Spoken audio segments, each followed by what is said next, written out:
guys headed? Leogang, Austria. So I don't know if you guys can see this, but I'm wearing a Evoc pack on the front, my camera bag in the rear, and my roller bag over here. And this is kind of how I travel all over the place. Just bags on bags.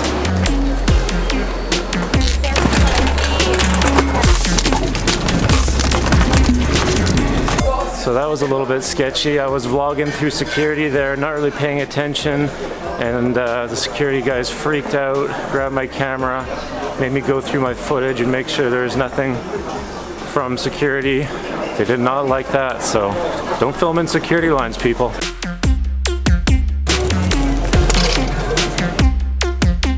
Got gym time in the hotel, which is always lovely. Little run, dropped off the rent-a-car, ate a Scottish interpretation of a taco.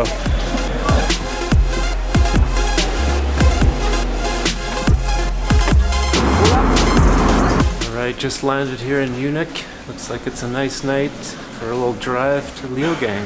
How's that business class? It's amazing. Looked just like economy.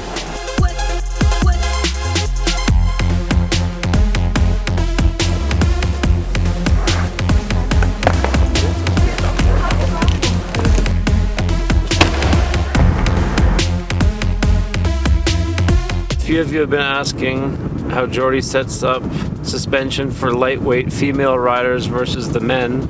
So Jordi, what do you say? It's no different. I mean, everything is by weight, basically, so it doesn't have any you tune it just like a heavy rider, but like for a light one. So pressures are lower, compressions are less, rebound is more open, but the weight of the rider doesn't affect how you set up suspension. It might affect the settings, but you approach it in the exact same way. Okay, Emil has asked, with all the data you have to make performance 100%, do riders ask for better feel, or do you feel like the best performing suspension is the best feeling one? That's a little bit tricky. It's best feeling at absolute race speed. At other speeds, it's probably not going to feel so great. And we definitely struggle with that at people practicing 90 or 95% of max, and the bike just does not feel that good. So you really have to have an experienced rider that knows that the bike's not going to feel optimal until it's at 100% of its speed.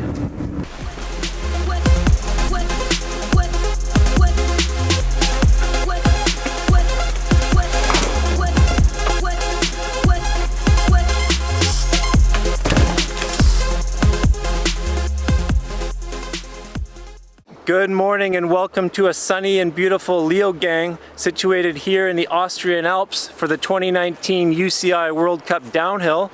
We'll be bringing you more daily behind the scenes Fox coverage, and this morning I'm going to meet up with Jordi and he's going to show you guys how to set up your suspension from scratch, so stick around.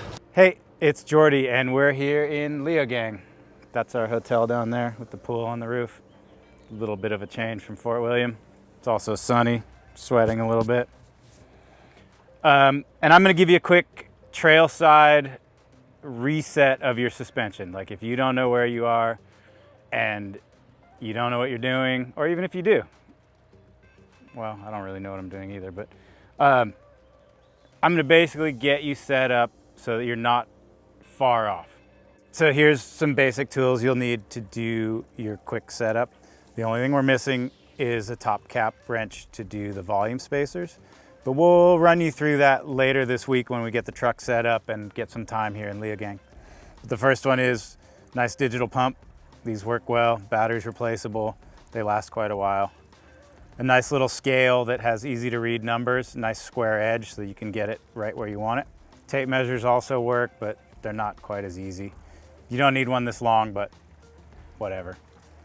And then a little multi-tool. with a 6 mil and a 3 mil for your high and low speed compressions on the DHX or Float X2. So the first thing we're gonna do is set air pressures. And the easiest way to do that, as always, is with sag. Sag is something you can always come back to. What is sag? Sag is where your suspension sits when you're on level ground with you in your riding kit, the way you ride, backpack, tool, phone, water, whatever, or none of that, standing on the bike in a neutral position. There's a lot of different ways people say to set it up. Some people go sitting, some people go standing, some people say sit back. None of that matters. Just do it the same every time. It's all relative. Sag is just a reference point. Okay. Oh, no brakes when you're setting sag either. You need to let the bike grow or move a little bit, which is a little tricky, but you can do it on your own. It's easier with somebody to hold you. So first of all, gonna find something to balance on. Get a couple little hops, fall off your bike. Move that little O-ring down that's on your fork. Take your handy little scale that you carry with you on the trail and give a measure. I've got 23 millimeters. This is a 160 travel fork, and I'm looking for between 15 and 20% sag for relatively aggressive trail riding or steeper trails. So that's pretty much spot on. Obviously, if your sag is way over, you add a little bit of air. If your sag is way under, take a little bit of air out. It's a trial and error thing. So we've done the fork. It's a little bit trickier to do the shock on your own because you tend to move the O-ring when you're trying to get off the bike. Ideally, I'd like to have somewhere I can put a shoulder on or a leg or whatever. Brakes off, level ground ideally. This isn't ideal. Push that O-ring down, lean your weight forward and try to get off without moving the O-ring too much. Take your tape, scale, measure. I've got 18 mil. If you don't know the travel of your shock, all the Fox products have a 4-digit code on the back. You can go on ridefox.com, go to bike, go to help, and input your 4-digit code, and it'll tell you exactly what your shock is. Then you can take out your handy phone, and I know on this Santa Cruz Mega Tower, it's a 57.5 stroke shock. So we want 30% of 57.5, and that's 17.25 millimeters. So I'm a little bit over there, but also I was probably sitting down a little bit, probably moved the shock a little bit. So for our purposes, that's about 30% sag, which is a good place to start. So step 2 after you've set your sag is to set the volume. This is a little bit trickier, but there is a quick, dirty way you can check just by hopping on your bike and giving a couple big bounces. So all you're gonna wanna do to do a quick volume check is cruise along on your bike, give it some good big bounces. And you wanna see that you're getting probably 80-85% of full travel, which is pretty close. If you obviously bottom out, you're gonna want to add volume spacers to either your fork or shock or both. If you're nowhere close and you've set your sag correctly, you probably want to remove volume spacers. What that does is changes the progression of the air spring. Okay, so you've ballparked your air pressure and your volume. Now what's next? We'll move on to low speed compression. If your fork has low and high, an easy way to do it is to figure out how many clicks are in each and set both to the middle. It's a good starting point. The other thing to remember is compression affects the entire stroke of the fork or shock from beginning to end. It doesn't know where the damper is in the travel. Air is progressive. So if you need progression, you get it from air. If you need damping, you get it from the damper.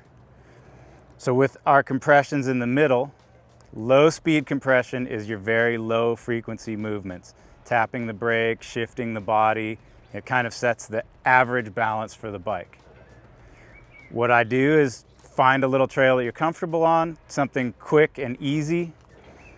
Start in the middle, do a run, go up, close it 2 clicks, do a run. Is it better or worse? Worse? Open it back to where you were, then open it 2 clicks from there. Do a run. Is it better or worse? That's called bracketing. It's a super basic way of setting up damping on fork and shock, or air pressure, or volume, or whatever you want to do. It's the exact same procedure for the high-speed damping, which affects more things like drops, high-frequency brake bumps, square edge hits. Obviously, there's always a balance and a crossover between both, but if you keep those things in mind and do everything systematically, it's not that hard to get close. Good? Yeah. Okay, we're gonna move on to rebound. The Grip 2 damper has high speed and low speed rebound. What that means is your low speed rebound is the same as your low speed compression, just inverted. So it's working at very slow shaft speeds, kind of when your fork's just moving through the first bits of travel. It just sets the balance. High speed rebound comes into effect when you get deeper into the travel and the air spring is pushing back hard. So it's controlling those big hit returns. Again, the easiest way to do it is probably to start in the middle and bracket it just like you would on your compression. But a ballpark is to just start setting your rebounds, giving good big pushes, and you want it to return as quickly as possible without bouncing back off the ground. And you do need to get pretty far into the travel to activate both circuits. Mine actually looks a little fast, so you see how the tire's bouncing a little bit. We're not on even ground. The bike's trying to roll away from me, but still, it'll get you pretty close. You'll also hear a lot about balance, and I think it means different things to different people. Generally, rebounds are probably the easiest to feel for balance. Compression really depends on where you're sitting on the bike, the steepness of the trail, things like that. The other thing to remember is don't use your suspension to get your body in the proper position. Get your suspension set up, go through that step. Now, if you feel like your hands are too high or too low, start adjusting with your cockpit. Don't start moving suspension bits around to get your body where it feels comfortable. Okay, so we've done pressure, volume, compression, rebound. Just because you've done them once doesn't mean you might have to go back through. Everything is related. You add some compression, it might change your feel. You might need to drop the air a little bit, but always come back to your sag point. That at least gives you a spot to continually revert to in case you start going way off, which is pretty easy to do. Always take notes. Just keep a little book or even write it on your fork with some paint pen. Pressure, volume spacers, and where your settings are. Don't randomly click things unless you have a clear understanding of what you're going for, or at least where you're starting so you can go back there. That's the biggest tip that I have. I hope this basic setup helps you out. It really does work. If you have any other questions, just hit us up and we'll get back to you as soon as we can.